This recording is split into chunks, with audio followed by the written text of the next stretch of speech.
Mirdita, a e ndiqni fushatën? Po, Dhe si mendoni se si është fushata, kush duhet?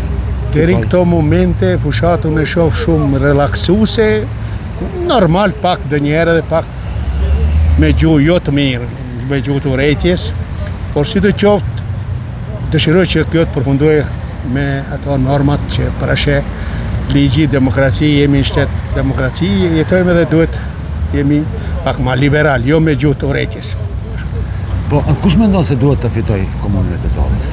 Unë mendoj se duhet të fitoj kandidati Bilal Kasami, i cili ka qenë 4 vite, është ndëshmu edhe gjithmonë ne duhet t'japim edhe një shansë edhe 4 vite, për 4 vite ai boni shumë, po dhe 4 me siguri ka detektu problemet, me siguri një njeri që ka përvoj 4 vjeçare, mendoj se do të vazhdoj edhe me punë pak edhe më të mira, gjithmonë ne presim më mirë. Çfarë pritni nga kryetari i cili për shembull do bëhet kryetar? Kush do që të bëhet në të ardhmen?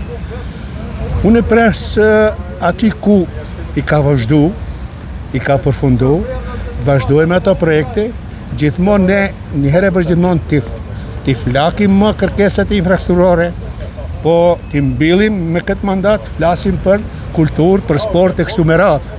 Njaftë më 20 vjet, 30 vjet në pluralizëm, ne ende flasim për kanalizime, për ujëra zeza, për ujë pijes.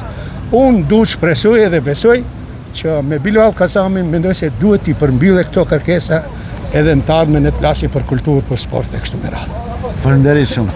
Suksese.